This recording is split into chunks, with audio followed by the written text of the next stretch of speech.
Okay, so get this. We're going to be looking at Santa Claus Oh. through the lenses of Zen Buddhism Uh-huh. and communism. Oh, all right. Yeah, you heard right.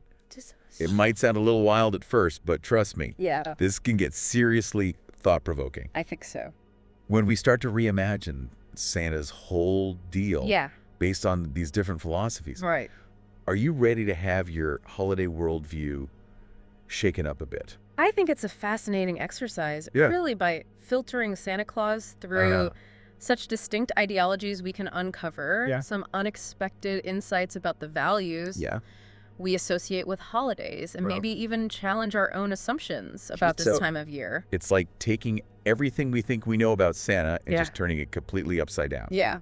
But let's lay some groundwork first. Okay. For those who might not be familiar, Sure. can you give us kind of a rundown of the core principles Okay. of Zen Buddhism Uh-huh. and communism? So Zen Buddhism is all about mindfulness, Okay, being present in the moment, right. and seeking enlightenment through meditation and introspection. A big part of it is detachment from Oh, wow. material possessions. Interesting. The idea is that true happiness comes from within, Right. not from external things. So basically, Zen Buddhism is all about finding peace Yeah. and contentment Yes. without having to rely on stuff. Yes, and it emphasizes a deep connection with nature Okay. and the present moment. Got it. It's a philosophy that encourages self-discovery Mm-hmm. and a sense of interconnectedness with the world around us. Okay, so that's Zen Buddhism in a nutshell. Uh-huh. Now, what about communism? Right. That's a bit more complex, isn't it? It is indeed. Communism at its core Okay. is about achieving a classless society Right. where everyone has equal access to resources and opportunities. Interesting. It critiques capitalism and the inequalities that it creates and advocates for shared ownership Uh-huh. and collective decision-making. So while Zen Buddhism is very focused on the individual's Yes. spiritual journey, Mm. communism is more about Right. creating a just and equitable society for everyone. Precisely. And you can already see how these two philosophies might have drastically different interpretations of Mm. Santa Claus and the whole holiday tradition. Yeah. One focuses on inner peace and detachment, Mm. the other on social equality and collective well-being.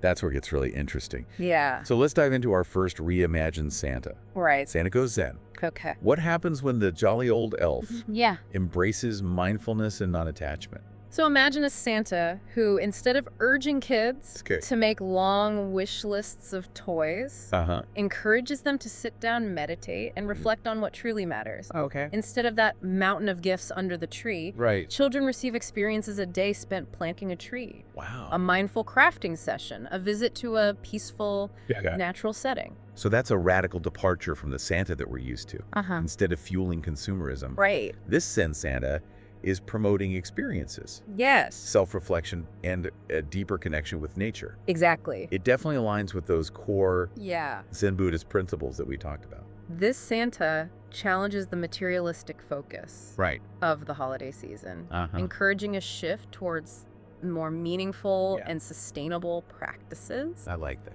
Think about the environmental impact alone. Okay. Way fewer toys means less production, less waste, and less strain on the planet's resources. That's a great point. But let's be real. Okay. How do you explain this to a child Yeah. who's been dreaming of getting the latest gadget all year? Yeah. Is a meditation cushion really going to cut it for them? That's the million-dollar question. Yeah. It raises a whole host of challenges. Right. Can a child truly grasp the concept Yeah. of inner peace and non-attachment? Right. Will they feel cheated out of the excitement? Yeah. Of getting that special toy they've been longing for?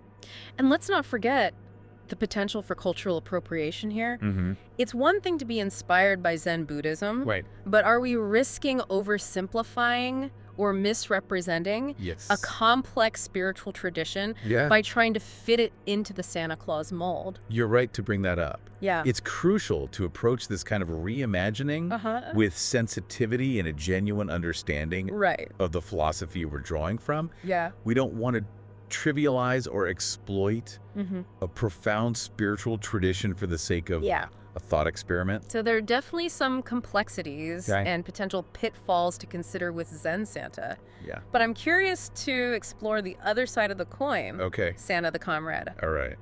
What happens when Santa embodies the principles of communism? This is where things get really interesting. Okay. Picture this: Santa, a champion of equality, Okay.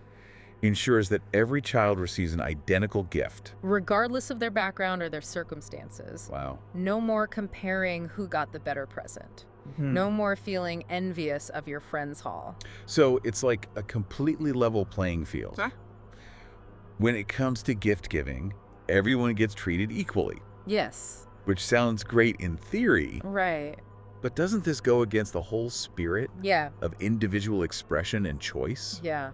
Wouldn't kids miss the joy of receiving Uh-huh. something they genuinely desired? That's a valid point. Yeah, It raises questions about individual preference Yeah. and the role of desire in our lives. right. Does enforcing equality in this way inadvertently stifle Right? creativity and personal expression? And Right. how do you determine what constitutes a fair or Yeah. equal gift for every single child? Exactly. There's so many practical considerations. Yeah. And let's be honest, we can't ignore the elephant in the room. Uh-huh. Communism's often controversial history. Yes. How would that baggage affect the way people perceive this new version of Santa? Absolutely. The historical context is crucial here. Yeah. Communism evokes strong reactions, both positive and negative. Uh-huh. And its implementation has varied widely Mm. across different societies. Right. Associating Santa Claus with a politically charged ideology Yeah. could be incredibly divisive, potentially overshadowing Right. the intended message of equality and social justice. It's like we've stumbled upon this fascinating paradox. Yeah. Both of these reimagined Santas, Mm-hmm. while well-intentioned, Yeah, seem to raise more questions than answers. that's true. It's clear that trying to reconcile these complex philosophies Right. with a figure like Santa Claus Mm-hmm. brings up a whole host of ethical and practical considerations. You've hit the nail on the head. Yeah. We've barely scratched the surface. Right. And already we're grappling with these intricate dilemmas. It seems like we've got a lot more unpacking to do. It seems that way. And that's exactly what we'll be doing in part 2 of this episode. Oh. We'll delve deeper into the potential pitfalls Okay. of each of these Santas and explore whether there's any possibility Mm-hmm. of finding a middle ground Mm. between these Okay. seemingly opposing ideologies. Great. So stay tuned. So we've explored these reimagined Santas, one steeped in Zen Buddhist principles and the other embodying a communist ideal. Right. Both aim to challenge that kind of status quo Mm-hmm. of holiday consumerism, but also bring some thorny issues to the table. Yeah, Let's dig into those a bit further. absolutely. We left off talking about some potential pitfalls Right. of each approach. Uh-huh. Let's start with Santa Goes Zen. Okay. You mentioned the risk of cultural appropriation. Yeah. How do we ensure we're not just kind of slapping a spiritual veneer Right. on this tradition without truly understanding or respecting its depth? It's a valid concern. Zen Buddhism is more than just Yeah. meditation and minimalist aesthetics. Mhm. It's a philosophy that's rooted in centuries of tradition, Right. with a complex interplay of ethics and metaphysics. In personal practice, simply Right. incorporating these surface-level elements into the Santa narrative Yeah. risks trivializing it. So it's not enough to just swap toys for yoga mats and call it a day. Right. We need to consider the underlying principles Exactly. and how those would genuinely translate Yeah. into this new context. Yes. Otherwise, it's just a gimmick. Precisely, we need to ask ourselves, what would a truly Zen approach to gift giving and celebration look like? Yeah. It might involve fostering a deeper awareness of the present moment, Okay. encouraging gratitude for what we have, Right. and focusing on experiences that connect us to nature and each other. Yeah, it seems like a delicate balance. It is. How do we introduce these potentially abstract concepts to children, Yeah. especially in a culture that's so heavily saturated with consumerism? Right. It's easy to say, focus on the present moment, Yes. but how do you make that tangible and appealing to a kid Yeah. who's used to getting a pile of presents? That's where the creativity comes in. Okay. We need to find ways to make these ideas resonate with children Uh-huh. on their level. Mm-hmm. Maybe it's through storytelling art, nature walks, or even age-appropriate Right. meditation practices. Okay. It's about fostering a sense of wonder and curiosity I like that. that goes beyond that fleeting satisfaction Yeah. of material possessions. It's about nurturing a different kind of joy, Yes. one that's more sustainable and meaningful in the long run. Exactly. But let's shift gears to Santa the Comrade. Okay. You mentioned the historical baggage of communism Yes. being a potential issue. Uh-huh. How do we separate the ideals of equality and social justice Right. from the complex and often fraught history Yeah. of its real-world implementations? It's a tricky one. We can't simply erase history. Right. Communism as an ideology has been interpreted and implemented in countless ways, some with devastating consequences. Yeah. Associating Santa with this complex legacy could alienate people and overshadow Yeah. the positive intentions of this reimagined figure. It's like you're bringing politics into a realm Yes. that's traditionally been seen as apolitical Uh-huh. and focused on joy and family. Yeah. It risks turning a beloved figure into a lightning rod Right. for ideological debates. Exactly. And even if we set aside the historical baggage, Okay. there are practical challenges to consider. Hmm. Who decides what an equal gift is? Right. How do we account for individual needs and preferences Uh-huh. while still upholding the principle of absolute equality? Yeah.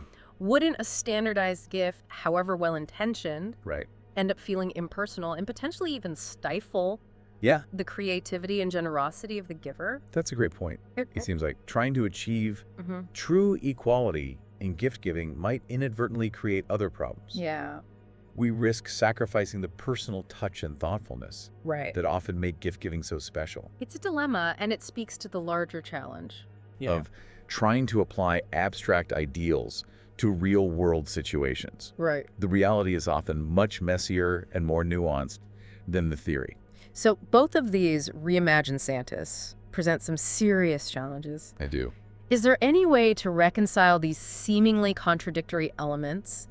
Can we find a middle ground where mindfulness and social justice coexist without sacrificing the joy and the magic of the holiday season? That's the question we need to grapple with. Yeah. It's the question that leads us into an exploration of values and priorities and the very nature of giving and receiving. It seems like a tall order, but it's a conversation worth having. I think so. Perhaps by acknowledging the complexities and the potential pitfalls, we can arrive at a more nuanced and meaningful understanding of what the holiday season could represent. Absolutely. So we spent a good amount of time looking at some of the downsides of both our Zen and communist Santas. Right.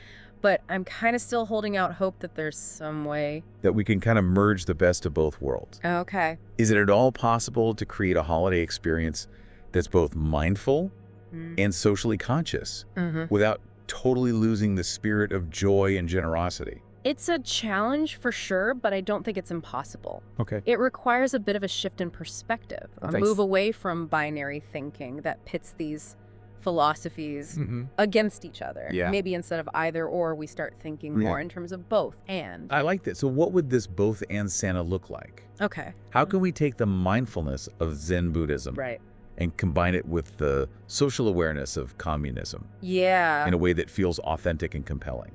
Imagine a Santa who embodies a deep understanding of interconnectedness. Right. He recognizes that our individual actions have ripple effects, that our well-being is tied to the well-being of others, and that the choices we make, even during the holidays, can have a profound impact on the world around us. Okay. I'm starting to get a picture here. Good. It's not just about personal enlightenment or societal change. Right. It's about recognizing the interplay between the two. Yeah. But how does that actually translate into tangible actions? Especially when it comes to something like gift giving. This Santa encourages a mindful approach to gifts. Okay. Focusing on quality over quantity, experiences over material possessions. Interesting. He champions local artisans and fair trade practices. Okay. Knowing that supporting ethical production fosters both personal and collective well-being. So it's about being intentional with our choices. Yeah. Considering the impact of those choices on both ourselves and others. Right. It's about asking, does this gift bring joy? Does it nurture creativity? Does it contribute to a more just and sustainable world? Exactly. And perhaps just as importantly, this Santa encourages a shift in focus from receiving to giving. Right. He inspires generosity that extends beyond material gifts, fostering a spirit of volunteerism, community engagement, and active participation in creating a more equitable society. I see where you're going with this. Good. It's about recognizing that true joy doesn't come from accumulating stuff, Right? but from contributing to something larger than ourselves. Yes. It's about fostering a sense of purpose and meaning that extends far beyond the holiday season.